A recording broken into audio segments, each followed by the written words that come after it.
Welcome back to Foolproof Hunter. I'm your host, Joe, and today I'm continuing my series of Bourbon Lover Tries Scotch. Today I've got in a sampler pack of Glenmorangie. Let's get into it. Let me know down in the comments, is it A, Glenmorangie, or B, Glenmorangie?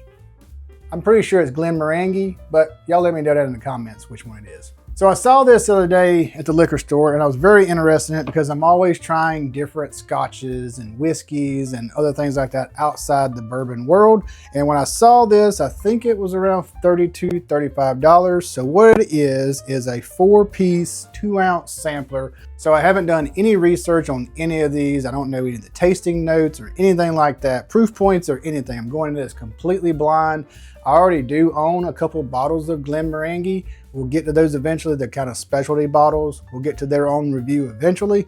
But for today, I've been interested in some of these. I've seen some of these on the shelf, been interested in them. Now I get to try 4 different expressions. So we're not going to blind these or anything like that. I'm just going to taste them as they currently sit. And then I'm going to kind of go through, because on the back, they've got tasting notes and some of the things that make each one of these releases a little different. So let's go my left to right. That way I can keep them in line with the box.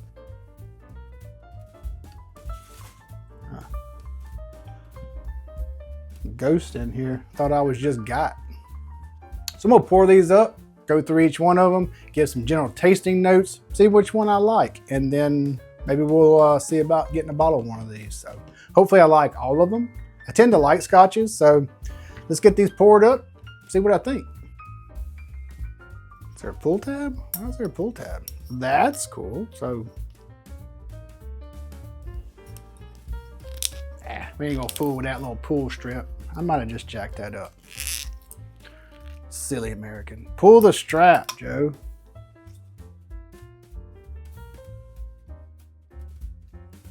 I know this is like riveting content, isn't it? All right, let's go through these, see what I think. So starting with the first one. I think this is their 10-year standard release. I'll look at the box here in just a minute. Malty, but light, very kind of crisp, pear, sand pear, something to that effect. There's a little bit of a darkness hanging around there too. Could be from the malt, could be like a chocolatey kind of characteristic coming out of the malt. Oh yeah, like a green grape or a sand pear, something like that. A light kind of fruitiness kind of bubbling up from this. This is a really nice, simple yet bright nose.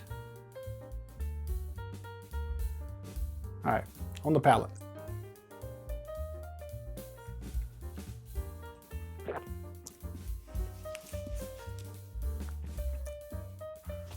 Okay. Ooh, about what I kind of expected. It almost kind of has a creaminess kind of texture to it. I mean, but it fades fairly quickly, you know. I mean, it doesn't linger overly long, but it also doesn't fade too quickly. But there's a nice creaminess texture there. Some vanillas. Yeah, those fruits are still there. Maybe an apple or a green grape, something like that. Maybe that sand pear is still hanging out. I think that's a great, simple, smooth sipper. That's really great. That's nice. Finish on it is nice and fairly lingering. What do you expect from a 10-year scotch? I think that's pretty solid. All right, so what I'm gonna do is we're gonna read from the box what it says there, then I'll look up some details on it and give you some details. So let me read what this is, this box. So the Glenmorangie Pioneering Collection invites you to join us on a journey through our exquisite range of expressions, starting with Glenmorangie Original, following the footsteps of our whiskey creation team as they select the very best casks from around the world to bring you a range of taste experiences. Very nice marketing. I like it. The box is really nice and solid. Like I said, I think I paid 30, 35 bucks for this 4-piece sampler. And you can see there's a pretty good amount of whiskey in this. So, all right, so the original 10-year. The original expression of our elegant yet complex single malt whiskey, Glenmorangie Original, is produced by maturing the delicate spirits that emerge from Scotland's tallest stills in first and second fill American white oak casks, resulting in a perfect balance between a smoother, purer spirit and a fuller, rounder depth. A complex single malt whiskey with a soft, sweet, mellow finish. Okay, I think they nailed the description of that without too much marketing jargon. So that's actually really good. Really good explanation. So it looks like this retails somewhere around 40 to 55 bucks. About what I would expect for a 10-year, non-finished whiskey. Scotch anyways. 100% malted barley, 43% ABV. Yeah, so flavor profile, creamy vanilla, citrus, lemon, mandarin. I do kind of sense some lingering citrus notes there, of course, now that I read it. Peach and apple with a smooth, gentle finish. I don't get peach on a lot of things. I hear a lot of YouTube reviewers talk about, oh, this is peach heavy and all that. I'm not the biggest peach person. It's almost like when I hear someone say purple or green Jolly Rancher or licorice or red vine. I don't partake in those candies or treats, so I can't really come up with those notes, right? So it's all about relating flavor notes is about you're relating them back to your experiences, right? And if you never tasted sardines, you can't relate anything back to the taste of a sardine because you never had it. I know I'm not trying to relate whiskeys to the taste of sardines, although some of them are briny. Beside the point. Let's get on to the second one. Not even gonna look at it. Let's just get into it. More depth on the nose. I mean, it is darker. You can't really see on camera, but definitely much darker. I think this was 12 years. Pretty sure this was a finished one. The malt is there, but it is really covered up with some darkness there. Darkness and a sweetness there that I can't quite pinpoint. I do like the nose a lot. It's definitely less malty and more depth. Maybe some chocolate coming out of that. Some kind of a slightly bitter chocolate. For some reason, a slight smokiness, but I think I may be misinterpreting that. I think I'm just picking up on the malt. It was like a butterscotch, a faint butterscotchy, maybe brown sugary. This must be like American bourbon finished or something like that. Some kind of second fill finished. I'm picking up on like some dark fruits like raisins or plums and butterscotch or toffee or a deep brown sugar or butteriness or something like that. All right, on the palate. Okay, that flavor profile, definitely a step up from this, a good step up, but the evolution of that sip, it's like a booster rocket on a NASA shuttle.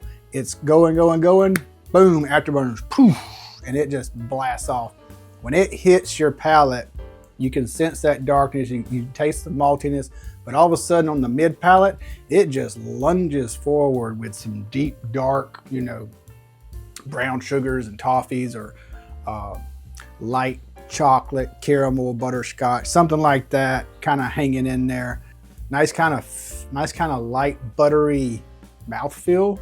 The finish is fairly lingering. As I talk that whole time, I can still get those flavors out of that. That's a really nice sip. So far, if I had to choose between the two, I would definitely pick this as one I would buy and sip on. There's absolutely nothing wrong with this. This is a great sip. Really solid 10-year, like it. Very crisp, very fruit forward. This one's a little more darker, a little more dark fruit, a little more, I don't really want to say sweetness, but I was picking up a little more sweetness in it. There's a little bit of vanillas there. There's a little more spicy kind of characteristics to it, but it's not like attack your tongue spicy. All right, so let's look into that one. Oh, so this is the Lasanta Sherry Cask. Sherry Cask finished.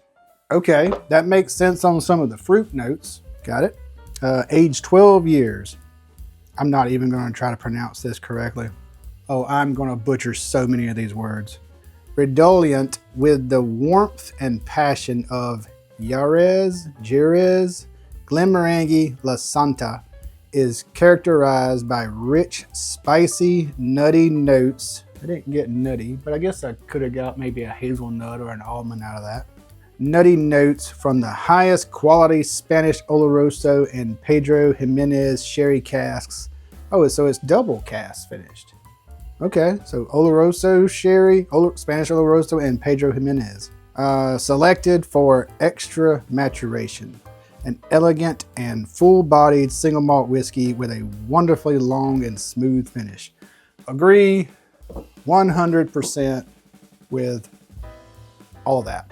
Very good sip. Definitely would pick that up. I'm pretty sure I've seen, of course, this one in stores. I'm pretty sure I've seen the Lasanta 12-year in stores too. So that's really good. I like that. Retails somewhere between $55 to $65. Highland single malt Scotch whiskey aged for 10 years in bourbon casks and finished for 2 years in Oloroso and Pedro Jimenez sherry casks. Chocolate covered hazelnuts, honeycomb, caramel, and raisin. Honey is another one of those notes I speak about it from time to time, but it doesn't pop into my head a lot. I hear a lot of reviewers talk about, oh, I get that honey and citrus on there. And then when I taste it, I can see it, but only because they mentioned it. So honey is one of those notes that you don't hear me speak a lot about, but I do pick it up from time to time. To me, I might just characterize it as a warm, sweet finish, because honey can sometimes have a little spicy characteristic to it. But anyways, on to the next one. Little darker than the last. So these are progressively getting darker. You probably can't see that. Oh, that's my jam. Oh, I don't know what this is, but I'm all up in it. That is deep, dark chocolate nougat. It's thick. So the least amount of malt. I think this one is also a 12-year. Pretty sure it's a finished. But man, there is a good amount of chocolate on this, and I love it. So those of you who know my channel know that I like chocolate forward, mocha forward, coffee forward bourbons and ryes and single malts and things like that. So I'm all on this. Hell, this might be a good replacement for the Signet. All right, I want to sip this. Let's go.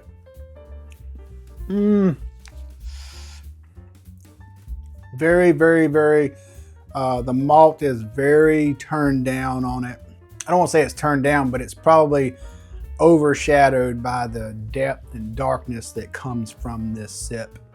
That's really good. I just sat there and enjoyed it and didn't even, mouthfeel on it is very good. The finish on it is fairly lingering, but I enjoyed it so much I didn't even think about tasting notes. So see, I almost would say I'm picking up some kind of a citrus note on that.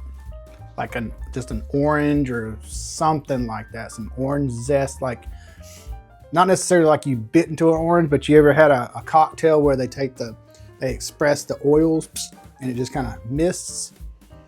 That's what I'm getting at, like a super concentrated oil version of a citrus flavor, except, I mean, it's hidden behind all these layers. It's almost like those chocolate covered orange slices where it's more chocolate than orange. So, all right, one more sip on that. That's really nice. This is one of those that you can sit down with for a while and explore. Because I feel like if I stop and really concentrate, I feel like I'm kind of getting pulled in 3, 4, or 5 different directions. So you got the chocolatey kind of notes, you've got the semi kind of orange notes. There's a little bit of a malty undertone there. But I also feel like there's something else there. Like, I don't know. I can't put my finger on it. If this was a bourbon, I'd swear it's like a high rye bourbon, or a rye that has not anise, but like a little, and this only happens on the very like finish, as it's like, yeah, almost like a menthol, like where you just feel like everything kind of is opened up. I mean, it could be the proof, it could be the fact I've had 3 whiskeys, but I'm picking up on something like that. Anyways, I really like that so far. That's my number 1.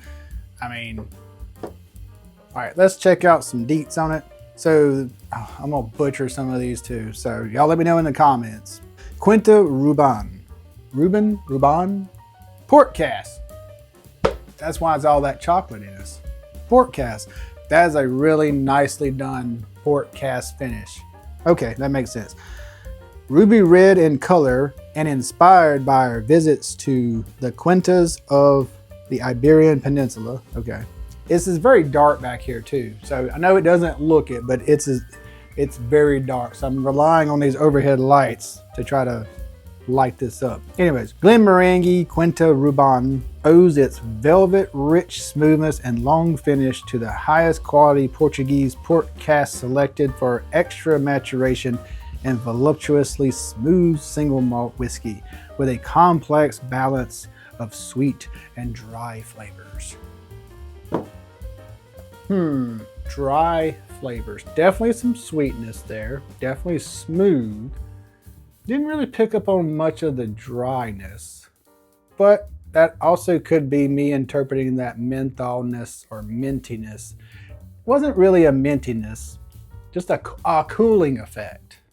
Cooling effect. That's what it was. Again, it could just be my palate today, my taste buds doing something weird. I don't know. So I think this retails somewhere around $65. Makes sense. It's a 12-year. It's just port cask finish, so it shouldn't be super expensive. I think that's really good. 46% ABV. Fourth and final one. This is the Nectar Dior or Door or something like that. Again, correct me in the comments. Let's try this out. That is probably the most malty.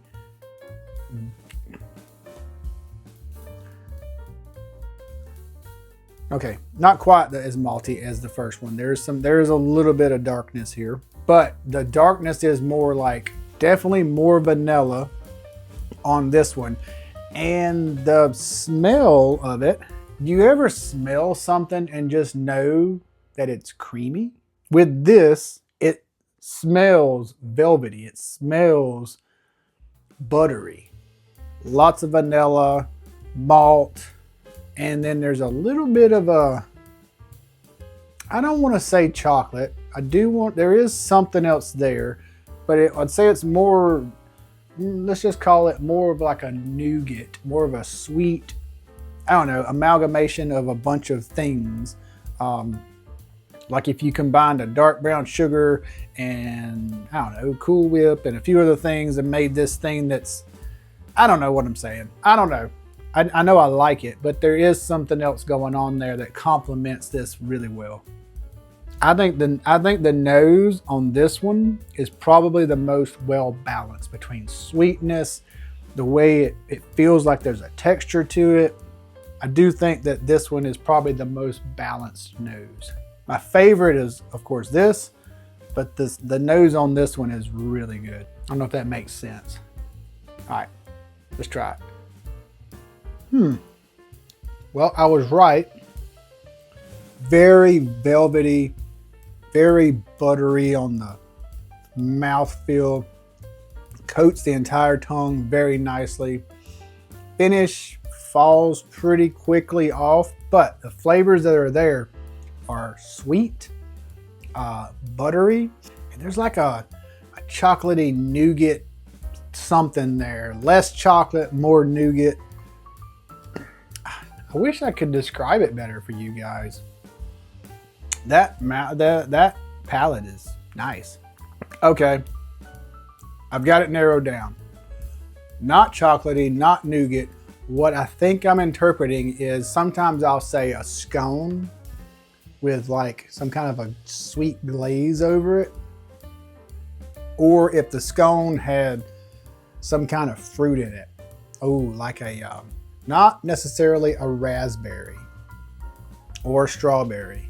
Maybe an apple, like a very, very, not a tart apple, just a very subdued apple flavor. A buttery pie crust or a puff pastry or something to that effect is what I'm getting on this.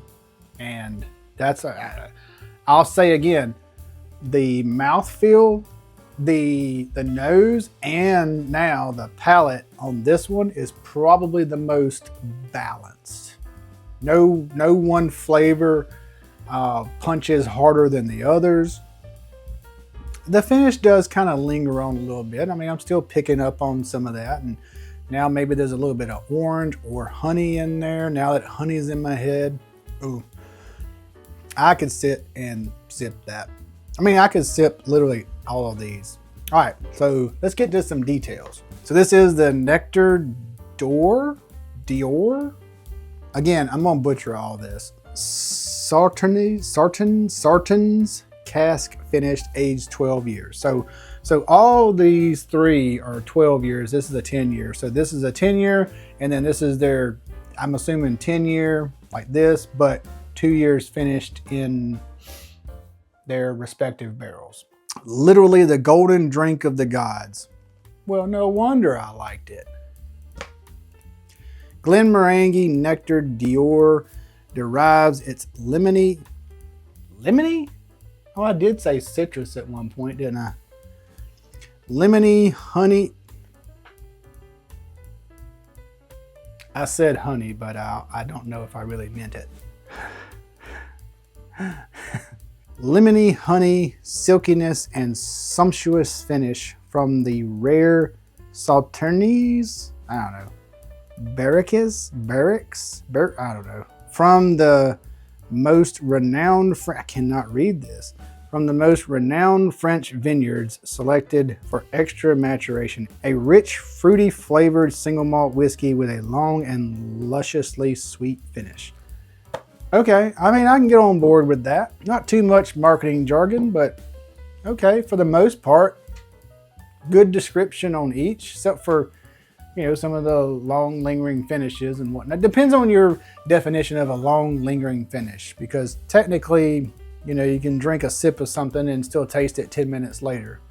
So, you know, your mileage may vary. 46% ABV Highland single malt Scotch whiskey, initially matured 10 years in bourbon casks and finished for 2 years in Sauternes wine barricks. It features a dessert-like profile, that it does, with notes of lemon tart. Okay, I can get on board with that. Ginger, toasted almonds, and honey. Didn't really pick up on the almonds, but all right, honey, sure. It's known for its creamy, sweet, and fruity character. I can get on board with all that. How much does it cost? About 65 bucks. Well, this has been really fun. I've really enjoyed experiencing what each one of these has to offer. I hope that this helps a lot of you with your whiskey journey. If you are interested in some of these single malt Highland whiskeys from Glenmorangie, maybe this review can help you make a decision on which one maybe you'll try next. That's actually what I'm hoping for. That's why I bought this. I know it's helped me. I know that this is my favorite out of them. The Quinta Ruban. Again, all four are really good. This is kind of your baseline, and these are just finished off of that. If you can find this sampler pack and you're interested, I think that's a great way to test your palate out and see kind of what you like, what you don't like, and you can kind of, if you don't already know, the different finishing styles and of course the years of maturation really do matter. So all four were really good. I'll definitely be picking up a bottle of this more than likely in the future, and possibly one of these in I do see this one sitting on the shelf, so we'll see how it goes. Drop me some comments down below. What do you think about this review? What do you think about each of these bottles? Which ones in the Glenmorangie line should I try next? Let me know down in the comments because I'm really interested in your thoughts on this. I've had a really great time trying these. I think this starter pack is a great way to get into this line. I wish more companies would do this, and maybe they do, I don't know. If I see this in some other scotches and Irish whiskeys, I'll definitely be picking it up because it's a good way to try multiple variations within a brand. I think that's a great idea. I wish more distilleries would do that, especially with their core lineups and things like that. That way you won't start out with the cheapest bottle and then work your way up, you know, and spin when you can go straight to the one that you know you really like. Because you might not like the chocolate notes on this. You might like the sweetness and the dessertness of this bottle here. So anyways, this has been really fun. Hope you enjoyed it as well. Drop me some comments down below. Don't forget to smash that like button. We're on the road to 1,000 subscribers. Really love to hit that. Need your support to do that. Let me know down in the comments what other reviews you want to see. Bottle reviews, scotches, Irish whiskeys, doesn't matter. Let me know. Bourbons, doesn't matter. So until the next time, guys. Cheers, y'all.